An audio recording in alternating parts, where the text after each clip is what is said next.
গেছি। তো চলো এবার আমি বেরোবো। তো বেরোনোর সময় আবার দেখা হচ্ছে। লতা ওদিকে কী করছে চলো গিয়ে দেখি আমি।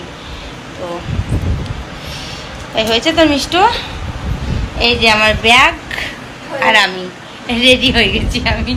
আর আমাদের মিষ্টি ওখানেতে এখনো চুল বাঁধা হয়নি, দেখো চুল বাঁধছে হয়েছে ওর কাছে। তো বন্ধুরা দেখো এইমাত্র বাড়ি এলাম, আর দেখো গরমে কি অবস্থা হয়ে গেছে, প্রচুর গরম বাইরে। আর এই যে মিষ্টু বড় বড় হাই তুলছে, ওর কি ঘুম এসছে মনে হয় জানো। 7:45 সময় বেরিয়েছি, 7:30টার মধ্যে বাড়ি চলে এসেছি। বেশিক্ষণ টাইম লাগেনি, তাড়াতাড়ি চলে এসেছি। তো চলো বন্ধুরা আমি ড্রেসগুলো চেঞ্জ করে নিই, দিয়ে আবার আসছি তোমাদের সামনে একটু পরে। তো বন্ধুরা দেখো একটু ফ্রেশ হয়নি আর বসে আছি আমি। রাত্রে খাওয়া দাওয়া কী করবো দেখি, কি বানাবো এখনও সঠিক জানি না। তবে এখন লতার বাড়ি থেকে আসার সময় লতা একটা জিনিস দিচ্ছে, সেটাই খাচ্ছি। তো তোমরা দেখবে কি খাচ্ছি।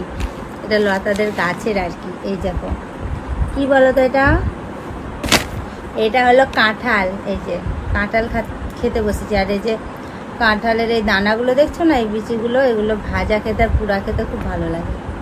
পুরা বিচি, কাঁঠালের বিচি পুরা হয়ে যায় জানিস না, দারুণ লাগে টেস্ট না বলো বন্ধুরা।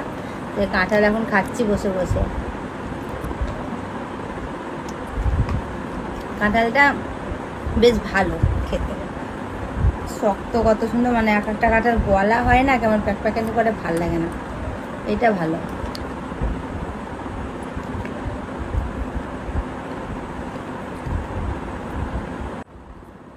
তো লতাদের বাড়িতে ছিলাম, তো লতাদের বাড়িতে বেশ ভালো লাগছিল। ওরা খুব ভালো মানুষ বুঝেছো, শাশুড়ি আছে, ওর বর মানে আমার জিজু, লতা আর মেয়েটা সবাই খুব ভালো। পুরো মানে মনে হচ্ছিল না যে লতাকে আমি আমার ইউটিউব থেকে ওর সাথে পরিচয়, চিনা পরিচয়, এসব কিছু মনে হচ্ছিল কতদিনই এই সম্পর্ক ওদের সাথে আমার, এরকম মনে হচ্ছে। ওরা এতটাই ভালো জানো বন্ধুরা, খুব ভালো ওরা। তো মনে হচ্ছিল যেন আমি একটা কোনো আত্মীয়র বাড়িতে আছি, আমার বোনের বাড়িতে আছি কি দিদির বাড়িতে আছি, এরকম টাইপের মনে হচ্ছিল যে আমি যে অন্য কারোর বাড়িতে আছি, তার সাথে আমার নতুন না। ওরা এতটাই ভালো মানুষ না বল মিষ্টু। আমাদের মিষ্টু তো ওই শ্রাবন্তীর সাথে তো একদম মিশে গেছিলো, মানে ওর মেয়ে, ওর সাথে ওর একদম প্রিয় বন্ধু হয়ে গেছে, বান্ধবী হয়ে গেছে। আর কেউ না, শুধু আমরা দুজন। হ্যাঁ ওরা দুজনাতে, আর কাউকে দরকারই ছিল না ওদের। বান্ধবী যদি হয় তো এরকম বান্ধবী ঠিক আছে বুঝেছো বন্ধুরা, এসব বান্ধবী ভালো।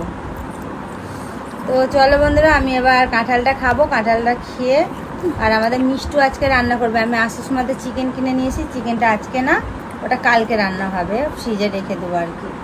তো এখন মিষ্টু কি রান্না করবে রাত্রির জন্য জানি না, আমার ভালো লাগছে না। আমি বললাম একটু আমি শুই, তুই রাত্রে রান্নাটা কর। মিষ্টু বললো ঠিক আছে। তা আমার প্রচণ্ড না মাথাটা যন্ত্রণা করছে, ভালো লাগছে না বুঝেছো বন্ধুরা। এই গরমের জন্য এরকম অবস্থা হচ্ছে জানো। আর ট্রেনে বোটে এসেছি তো, যদি ভাই একটা স্টেশন ওদের বাড়ি থেকে অটো ধরেছি, অটো থেকে একটুখানি হেঁটে স্টেশনে এসেছি, স্টেশনে এসে ট্রেন সঙ্গে সঙ্গে পেয়ে গেছি, আর অটো সঙ্গে সঙ্গে পেয়ে গেছি। ওই জন্য খুব তাড়াতাড়ি বাড়ি পৌঁছে গেছি। ওদের বাড়ি থেকে বেরিয়েছিলাম 6:45টার সময়, আর 7:30টার মধ্যে বাড়ি পৌঁছে গেছি আমি, তাড়াতাড়ি চলে এসেছি। তো বন্ধুরা দেখো আমি এতক্ষণ ধরে শুয়েছিলাম, তো আমাদের মিষ্টি আজকে রান্না করলো। ওই যে আওয়াজ করছিস কেন, গ্যাসের দামটা কমা না। ও কি করেছে দেখবে, দেখো চিকেন ভেজেছে, এখানে আলু ফ্রাই করেছে, আর ওখানে আলু চচ্চড়ি করছে। দেখি কেমন হয়েছে।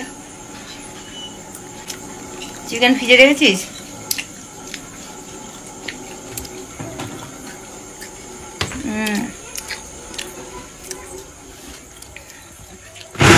তো এবার খাওয়া দাওয়া করবো, এখনো খাওয়া দাওয়া হয়নি, পুরো 9:30 বাজছে জানো বন্ধুরা। যা খাওয়া দাওয়া করবো, খাওয়া দাওয়া করে ভিডিওটা এডিটিং করবো, করে শুবো বুঝেছো বন্ধুরা। খিদে পেয়েছে, অনেকটা খিদে পেয়ে গেছে।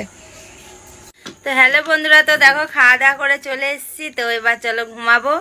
তো ব্লগটা আজকে এই পর্যন্ত ছিল। তো যদি ভালো লেগে থাকে তো প্লিজ একটা লাইক কমেন্ট শেয়ার করে দিও, আর আমার চ্যানেলটাকে সাবস্ক্রাইব করে পাশে থাকা বেল বাটনটা সেটা প্রেস করে অল করে রেখো, তাহলে আমি যা যা পোস্ট করবো নোটিফিকেশনগুলো আর কি তোমাদের ফোনে পৌঁছে যাবে। তো কাল আবার একটা নিউ ব্লগের সাথে দেখা হচ্ছে। তো সবাই ভালো থেকো। তো গুড নাইট, বাই।